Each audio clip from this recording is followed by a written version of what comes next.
நல்லபடியாக ஒரு குழந்தை பிறக்கணும். என்ன முரளி, இங்கே எதுக்கு நின்றுட்டு இருக்க? எனக்கு சைக்கிள் வேணும்.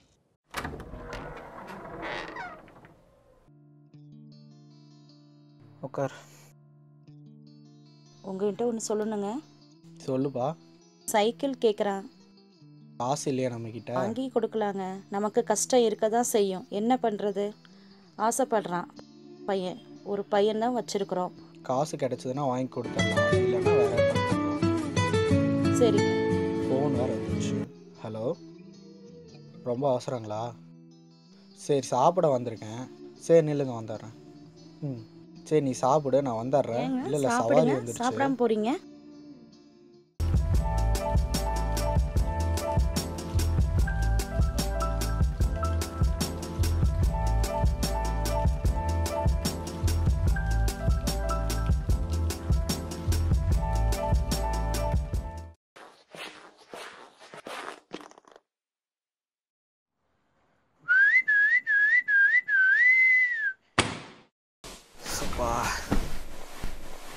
ஒன்றுமே புரியலையே.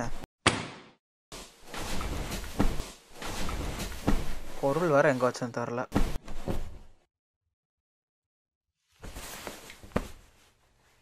ஓ கடவுளே, எங்கே போச்சு? இங்கே இருக்குது.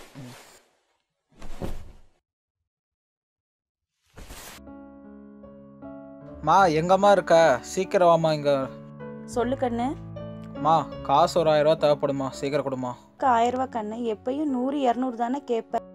மா ஃப்ரெண்டு பர்த்டேமா, அது போகணுமா, காசு கொடுமா. அப்பா இப்போதான் ஸ்கூல் ஃபீஸு ஏகப்பட்ட செலவு பண்ணியிருக்காங்க. பர்த்டே பார்ட்டிக்கெலாம் 1000 ரூபா கேட்குறிய கண்ணு? அது உங்கள் பாடு, நீங்கள் என்னமோ பண்ணுங்க, எனக்கு 1000 ரூபா வேணும். இதை வச்சுக்கோ முரளி. இந்தா சீப்பு பிடி. பேண்ட்டை தூக்கி போட்டு போட. ஆ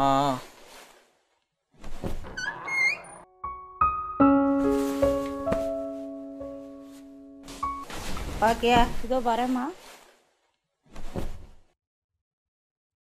சொல்லுங்கம்மா. ஜூஸ் கொண்டு வாம்மா.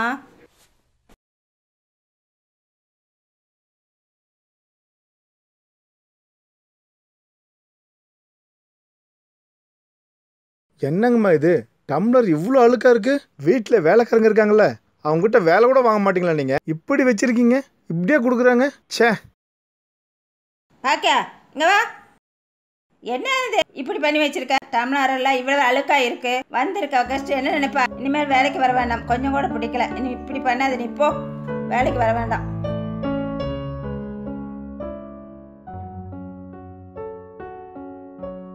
அப்படி பண்ண இதெல்லாம் உனக்கு நல்லா இருக்கா?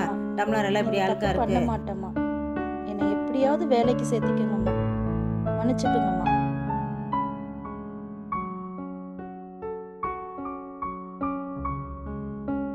ஐயோ மா, ஐயோ.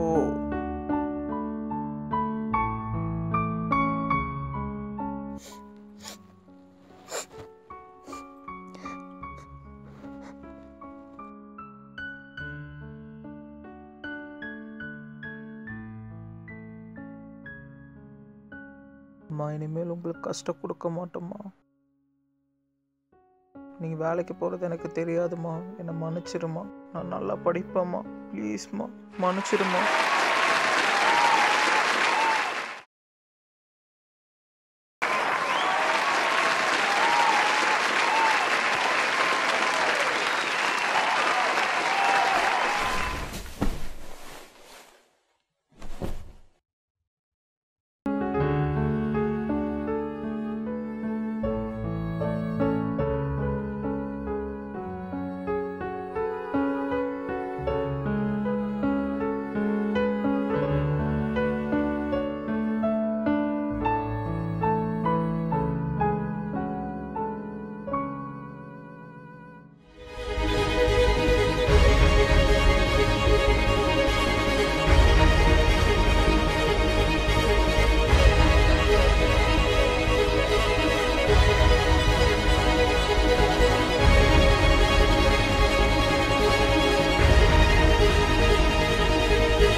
டேய் இங்கே வாடா மச்சான்.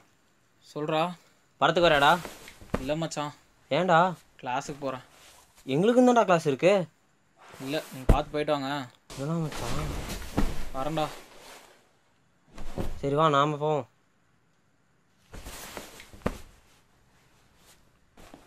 ஏய் படத்துக்கு வரலையா அப்போ நீ? ஆமாம், வரல. சரி அட்டண்டன்ஸ் போடுறீங்களுக்கு.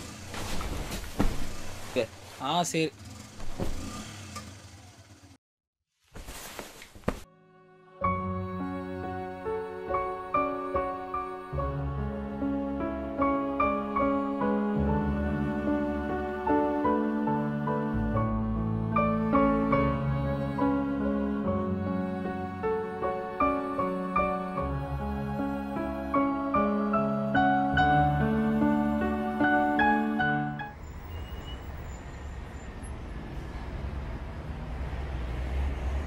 நானும் ஒரு பெரிய பிஸ்னஸ்மேன் ஆவேன்.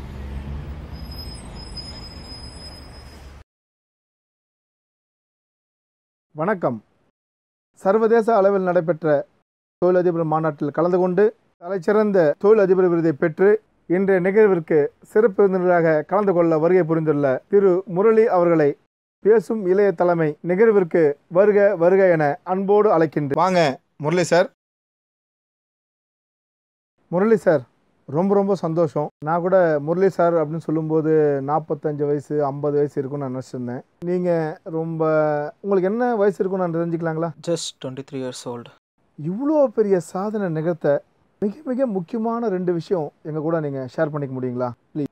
எஸ், கண்டிப்பாக சொல்கிறேன். ஃபஸ்ட்டு விஷயம் பார்த்தீங்கன்னா, எங்கள் அம்மா வீட்டு வேலை செஞ்சு தான் என்னை படிக்க வச்சாங்க. ஒரு நாள் அவங்க வேலை செஞ்சுட்டு இருக்கும்போது எங்கள் அம்மா செஞ்ச வேலை பிடிக்காதனால அவங்க வீட்டை விட்டு வெளில போக சொல்லிட்டாங்க. அப்பன்னு பார்த்து எங்கள் அம்மா எனக்காக ஸ்கூல் ஃபீஸ் கட்டுறதுக்காக அவங்க காலில் விழுந்து அவங்க வீட்டை விட்டு வெளில போக வேணான்னு சொல்லி காலில் விழுந்து கேட்டாங்க. அந்த விஷயத்தை என்னால் மறக்க முடியாது. ரொம்ப கஷ்டமாக இருக்குங்க. அம்மா எங்கே வேலை பார்த்தாங்கன்னு தெரிஞ்சுக்கலாங்களா? பழைய பாளையத்தில் தங்கவேல் சார் வீட்டில் வேலை செஞ்சுட்டு இருந்தாங்க. பிபி தங்கவேல் சார் வீட்லைங்களாங்க? ஆமாம். மை காட், சாரிங்க சார். அம்மா வெளியில் போகிறதுக்கு காரணம் நானும் தான். என்னாலே சாதிக்க முடிய நம்பிக்கையை எனக்குள்ளே விதைச்சாங்க. அதனால் ஜேசி ஈரோடுக்கு பெரிய தேங்க்ஸ் சொல்லிக்கிறேன். ரொம்ப ரொம்ப சந்தோஷங்க சார். பொதுமக்களுக்கு நீங்கள் உங்கள் மெசேஜ் என்னவா இருக்கணும்னு நீங்கள் நினைக்கிறீங்களோ ஒரு மெசேஜ் சொன்னீங்கன்னா ரொம்ப நல்லாயிருக்கும். 2 விஷயம் இருக்குது. ஃபஸ்ட்டு நம்ம பெத்த தாய் தாப்பன் மட்டும் எக்காரணத்தை கொண்டு கைவிடக்கூடாது. அவங்க நம்ம கிடச்ச பொக்கிஷம். 18 வயசு கம்ப்ளீட் ஆயிடுச்சுன்னா ஜேசி ஈரோடில் போய் ஜாயின் பண்ணிக்கோங்க. மித்ததெல்லாம் அவங்க பார்த்துக்குவாங்க. உலகளவில் மிகப்பெரிய விருதுகளை வாங்கி குவிக்கணும்னு சொல்லி வாழ்த்தி விடைபெறுகிறேன். நன்றி, வணக்கம்.